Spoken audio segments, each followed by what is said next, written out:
I just think this is tremendous. I did not comprehend when I came that it would be this exciting and this comprehensive and this original in terms of attracting people's attention. You certainly got mine. I think it's just wonderful. I can't imagine, it's hard, speaking of imagine, I simply can't imagine how you could cover more bases than are covered in this room. What we did here was, Governor, was just to assume that this was the footprint. Yeah. And what do you do with the whole block? Sure. This is kind of interesting, isn't it? Because you know in the abstract that there's all these buildings there, and when you actually see it, it's super crowded. This is the parking garage that's proposed right now. Oh yeah, I've heard about that from before. But that's been thought about for a long time, right? So here's an Space. example, right, where you could take a parking lot and do residential on top. And in this case, there's no ground floor commercial because it's Right. weight, but you could still do parking on the You bottom. can do assisted living places, there's all Right. kinds of things you can do. This represents a 60% construction design, and this was a final opportunity for people to give their input about what they like and dislike about it. The other idea is to create more pedestrian connections. Right, that's an interesting idea. Because this is a big block, so you need to get people in. It just doesn't have to be a concrete or a paved path where you walk in and there's nothing there. Right, that's exactly it. Which is like a lot of downtown Honolulu is, where That's it's right. just a path into the parking lot and nobody thinks, well, what can we do to make this, put a little human dimension in this? Yeah, it's about creating more interesting public spaces. Hey, remember what I was talking about in Paris? This is just exactly, on the weekends, people walk everywhere. In fact, you get the traffic virtually disappears because there's so many people walking that they don't bother to drive down. Ben. Oh, Governor, I'm probably the farthest from home. I travel America. I've been doing this for 15 years.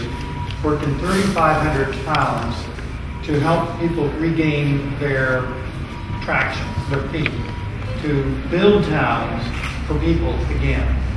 And the message I get when I come to anywhere in Hawaii, but certainly Maui and Wailuku, is that if America is to rebuild its economy, it's going to happen one neighborhood at a time.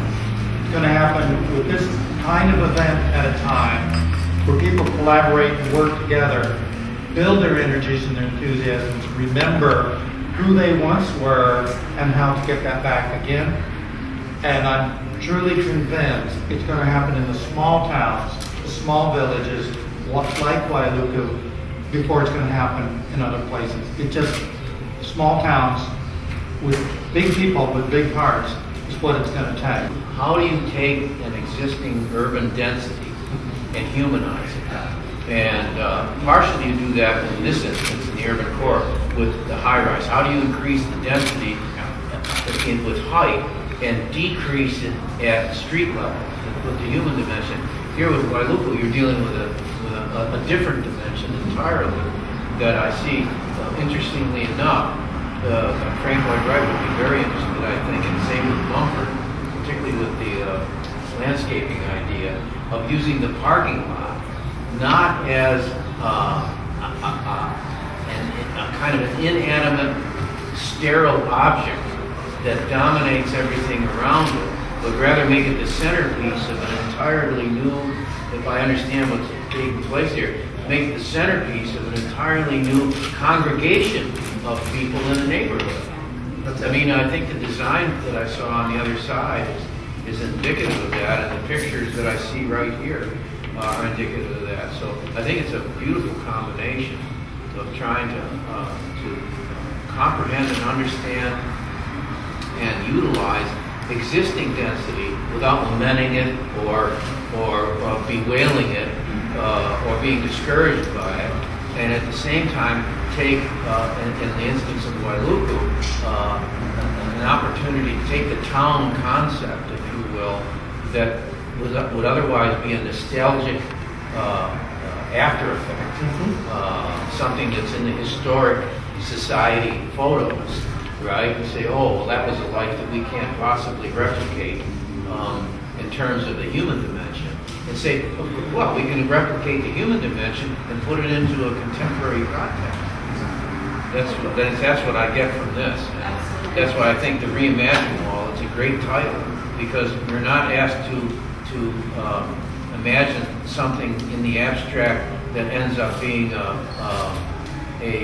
George Lucas film, right? That you sit there and it's over there and you're here.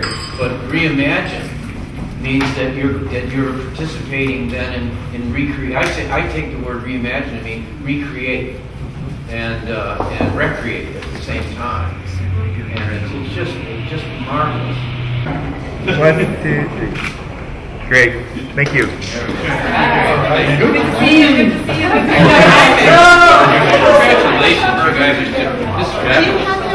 We know you were waiting for coming. Wow. I mean, it's just stunning. It's really impressive.